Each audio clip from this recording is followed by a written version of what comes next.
Welcome back to The Grind for a Day 3 Trading Post review of this Eclipse season. One thing I do want to point out is we are in the last 2 weeks of this season. So the new season is coming quickly and new information will be coming. But what that means is in the last 2 weeks, we have access to super sigil chests. So what I love about this week's trading post is that we have access to super sigil chests. You can spend any extra rubies that you might have on super sigil chests to get the sigils that you might need to purchase these prizes or these rewards, which is very nice because, sometimes we'll get these trading posts or limited time branches after you spend all your sigils on a branch to complete a dragon line or something, and then you're out of sigils and you've got no easy way to get them other than spending a ton of rubies on gold chests. Now, what is great about this week's trading post is we've got some pretty decent value from various things. One thing that I recommend getting if you do not have at least one yet is this Rune of Wisdom. Because it's a legendary, it only costs 35 chisels to remove. So you can put it on every single dragon that you level up and then remove it for 35 chisels when you're done and put it on the next one. And it gives 100% bonus XP on the dragon. And this one gives the added extra dragon attack. It's not a huge deal, but when you're if you're leveling up a dragon that you're actually using in fights as well, then it's nice to have that, or on your Atlas Invader base. So for 350 sigils, this is a very solid investment, and you really only need one.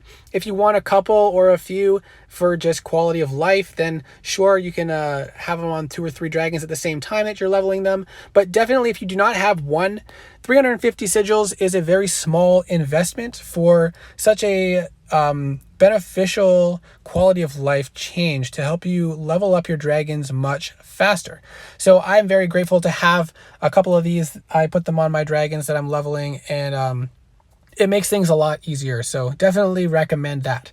The next one is wood boosts. I don't recommend this because, wood is pretty accessible in the game, so it's not really something that you need to spend your sigils on. It is the wood boost rather than just those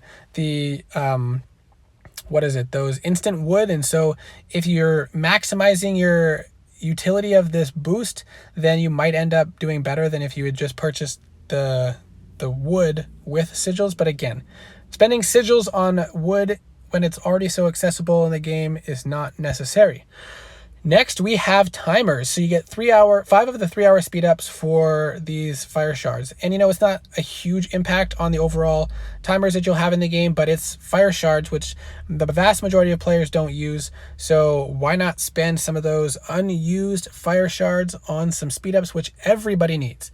The next one is gold chests. This is definitely one that you should obtain because it's very, very much more valuable to do it this way. If you're going to buy gold chests with rubies, you're going to spend more rubies than if you spend those rubies on super sigil chests now and then get the sigils from those super sigil chests and purchase these gold chests right here. You can do it 8 times and you get 5 each time. So that's not too shabby.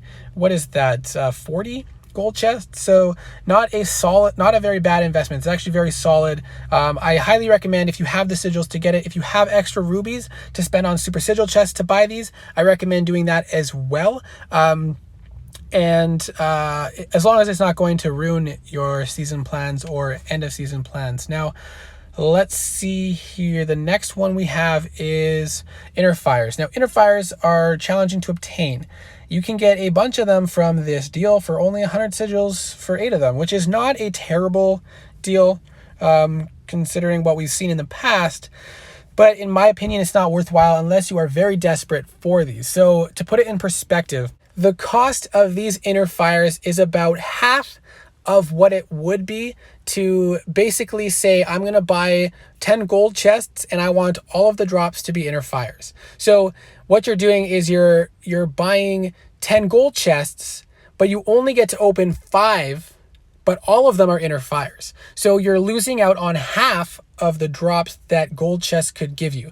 This may be a confusing way of explaining it, but what you get to do is you're sacrificing 5 drops from a set of 10 chests, and instead of getting random other drops, you're getting all inner fires. So it's a way to guarantee more inner fires, but at the cost of other rewards. Now, if this was closer to let's say if you buy 10 and you get 7 drops of inner fires, then that's not necessarily a bad deal. You're losing 30%, but here you're losing 50% of what a gold chests have to offer in exchange for guaranteed inner fires. So you kind of have to decide if that's worth it for you, depending on your current situation.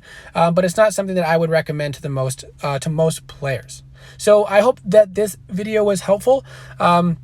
I hope to get another one out tomorrow for the next trading post.